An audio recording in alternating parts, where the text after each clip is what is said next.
Dr. Jeffrey Halstead has been Canandaigua's hometown dentist for more than 35 years, offering routine dental care as well as cosmetic dentistry, implants, and dentures by their highly trained and experienced staff. Visit them online at canandaiguadentistry.com or find them on Facebook and Instagram.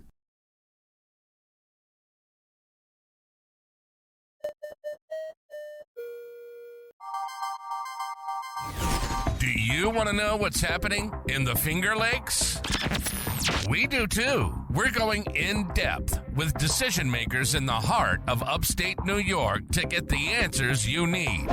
From the team of FingerLakes1.com, this is Inside the FLX. Mayor, thanks so much for taking the time today. Really appreciate it.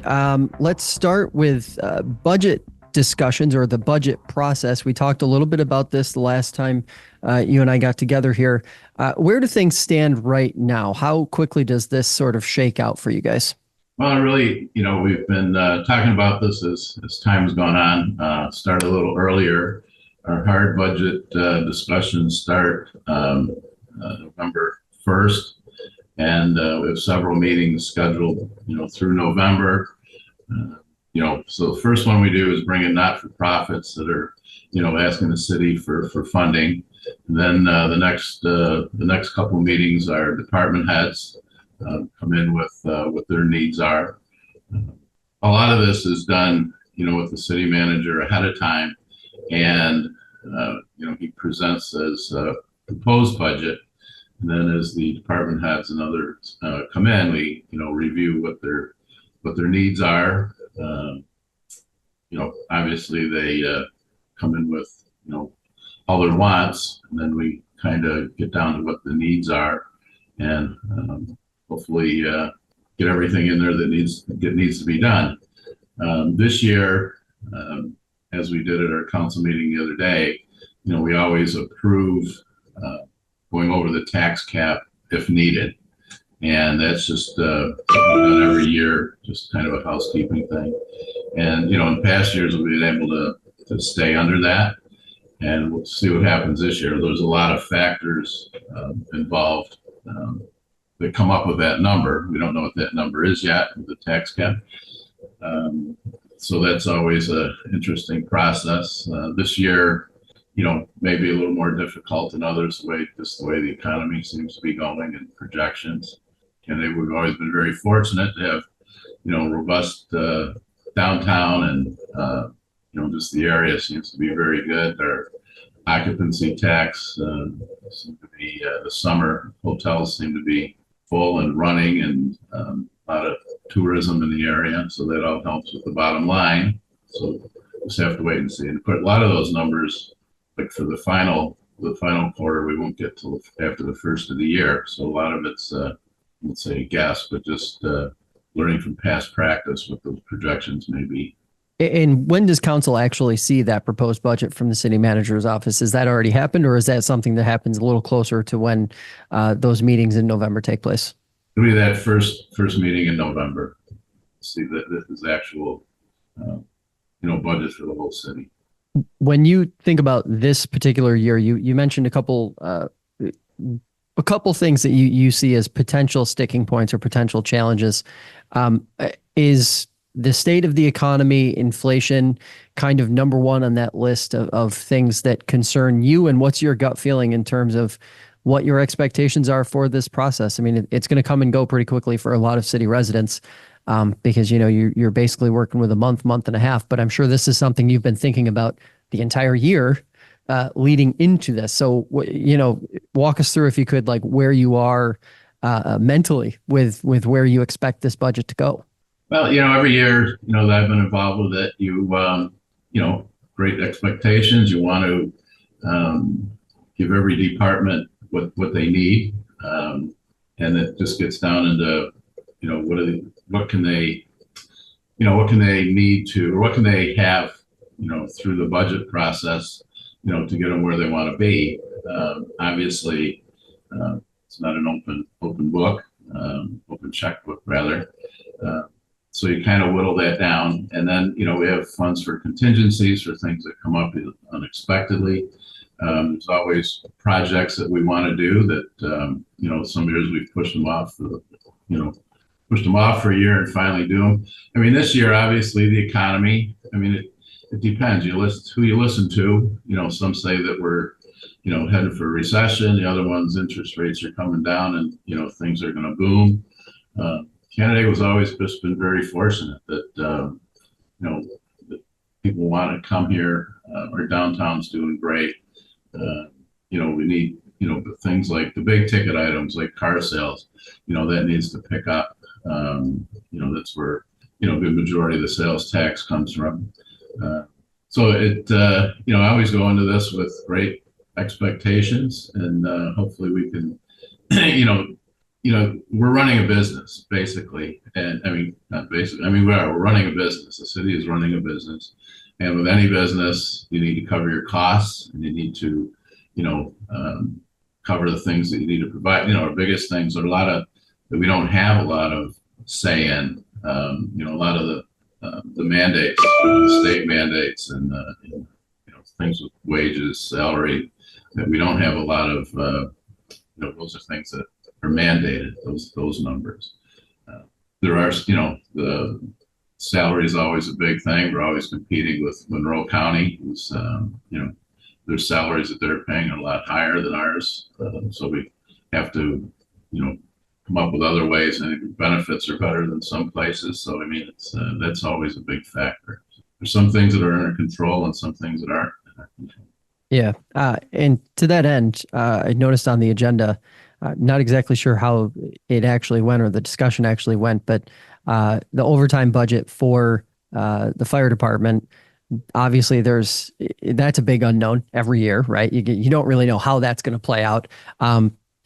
The city had to dip into contingency a little bit, again, to cover some unexpected costs. Is that one of those bigger ticket items that, you can plan to the best of your ability in November or December, but you don't know where you're going to find yourself in August or September? Exactly. And that's kind of what happened. I mean, we had, especially with the fire department, any of the departments, fire, police, DPW, if someone gets hurt, that's why you have a contingency. You have, so much of the overtime budget to begin with. Then you have, somebody gets hurt, somebody leaves, you have retirements, try to plan for some of those things, but you can't obviously plan for somebody getting hurt or plan for somebody that might leave to go to another department, or sometimes retirements. You can see that coming. That's that you can kind of plan on. So it's difficult this year with the fire department. Just happened to be there was long-term somebody out with injury, somebody left.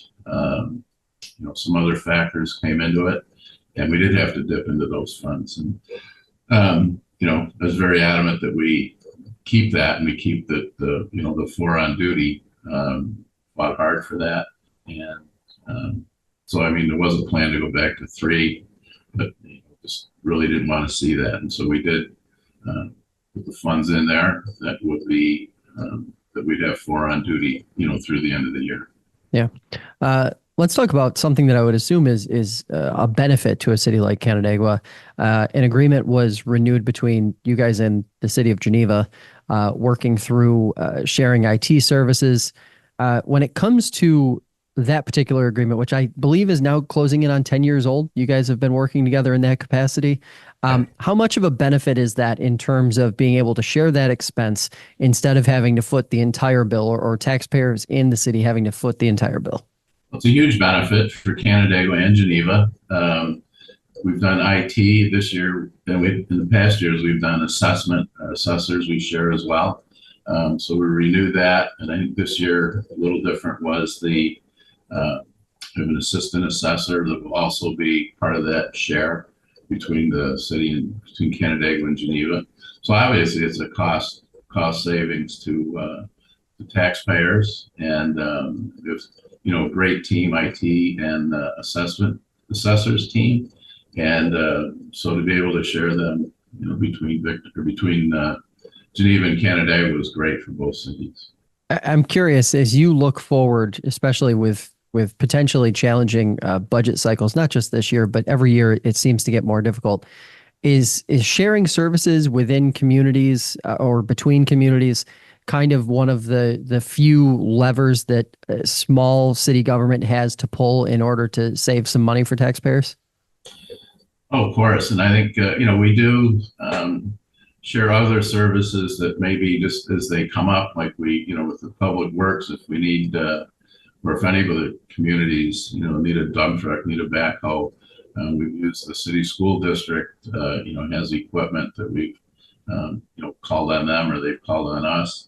We have agreements. There was another one on the other night about, fuel for the system. We have a fueling station in the city. So we use that for, the ambulance services, gets their fuel from the city. One we did the other night was for the Lake Water. Florida has their own pickup and, using their, they can use our fleet rate. So there's things like that. There's a lot of smaller things, but there's a lot of bigger things. I think one of the things that's, it's going to be talked about, has to be talked about is, centralized services that needs to be done just, through fire and other places, EMS. That's going to be the next thing to come because a lot of communities, smaller communities, having a hard time with those things. So, centralized, distribution of that is going to be the next thing to come. How significant do you think that will be? If you were sort of looking into the crystal ball and looking 5-10 years out, how much more centralized do you think services like that are going to be? Because that seems to be one of the common threads we hear from more and more folks, not just in first responder ranks, but throughout government in general, is that there will be a more centralized delivery of service across the board here as we move forward. I think it has to be. I mean, just consolidating services and consolidating, the way we operate. I know the school districts have been looking at that as well.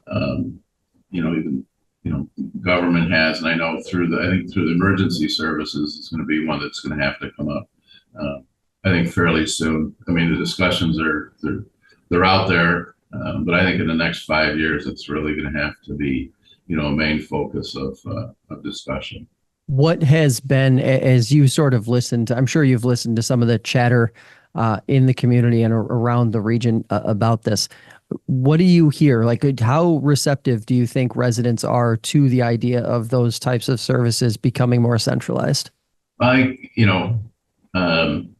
it's a good idea. A lot of places do. The problem is, it's not a problem. The issue is if you've been, if you have a volunteer fire department or a volunteer ambulance corps, and that's the heart of a lot of communities. I mean, I'm involved with, volunteers in Canandaigua for over 50 years. So you understand what that means to the community and what it means, individually to have that in your community and be a part of that. So you're not having to give up the social part of that. But you have to give up, you're giving up something, and it's hard to do. Same thing with school districts. Wants to have their own school district, and it's hard to give that up and to consolidate. But look what the hospitals are doing. I mean, they're all merging, and so that's kind of what you're looking at. And a lot of times, it's just tough to do. It's tough to give up that individuality that you have with your own community and your own department. So it's going to be tough, but if you look at it from a public safety point of view, which is what looking at was my point with the overtime to staff the department. Public safety is number one, and that's what we have to. That's the main focus of what we need to be looking at. Yeah, let's shift gears here a little bit and talk about something else. You guys scheduled a public hearing to remove a property from the North Main Street Historic District. Can you just walk us through what the reason was? It looks like if you're sort of taking a peek at this on a map, it looks like this particular property is sort of right on the edge of the district itself. I could be wrong about that, but walk us through what the impetus was for scheduling this public hearing. Well, the resident of that address, requested that be removed. The historic district, the parts of Canandaigua, it's kind of a hodgepodge. It's not all one area. It might be this street. There may be certain houses on this street, but not that house. Yeah. Where I live, I'm on the edge of the historic district. I am, a couple of neighbors are, down the street is not. So, you know, he had particular interest in things he wanted to do with his house. I think that wanted to, you know, remove it from the historic register, historic district. So it can be on a, you know, case by case basis. That one was kind of outside the area quite a bit. We did have our city historian look into it and, you know, why it was on there to begin with. And there had been, I think, some alterations already that have been done that, you know, he was okay with, you know, changing that status. Yeah. All right. So my last question for you here, as you look forward to the rest of September and October, what are you keeping your eye on? What's the biggest thing you're focused on now? Right now, the biggest thing is that we've decided to go for round 8 of the state's DRI. And that, you know, we've been some discussion of whether we shouldn't do that again or take a year off. But there's been some initiatives from the governor that have put Canandaigua a little ahead of the game with some other communities.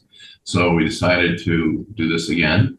So there is one thing that we've lacked in the past is public input and on projects and just desires. So we do have a website if people would really like people to go and get involved with this process. So it's Canandaigua, New York, spelled out, .gov/ or / DRI. And if they could go to that, there's a lot of information there. If you're a developer or property owner and you're in the zone of what the DRI is and you have a particular project you'd be interested in doing, we really want to hear about that.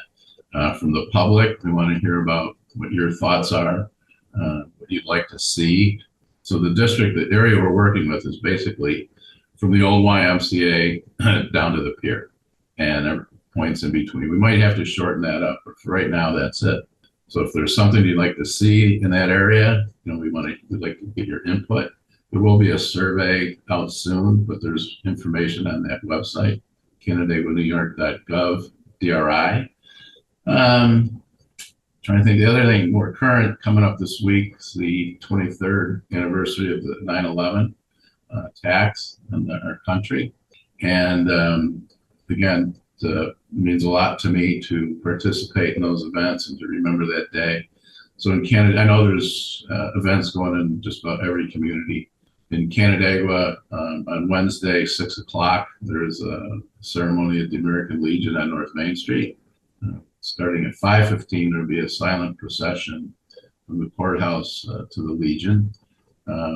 But really, like, participation every year seems to be, you know, dwindling for that event. But really want to keep that out there. And if anybody's available at 6 o'clock, you know, at the Legion would be great if you could attend and show your support and what happened that day. Got a question there as a follow-up. Of course, we'll link to the website that you mentioned there. But as far as the DRI is concerned, I'm always curious when communities like Canandaigua are going through this process. You guys have put in for this multiple years in a row. Do you ever get any clear indication from the state on why you weren't chosen, or is there any kind of feedback, or is it just sort of like this situation where you guys have to sit back afterward, take stock of everything, and sort of speculate about why you weren't chosen? No, we do. The last few years we've gotten feedback, and so like I said, this will be our eighth attempt. Some of the, you know, feedback's always great.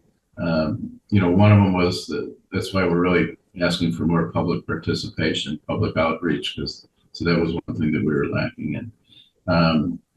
Is that people they don't think Canandaigua needs it, you know, and that's very, you know, I wouldn't say disturbing, but, you know, so the last couple of years, what we've done is tried to break away Canandaigua, you know, from the town. Everybody thinks Canandaigua is Canandaigua Lake. It's, you know, Ferraris and Jaguars and Porsches and all that. So what we've done is we've broken down property values in the city versus property value in the town.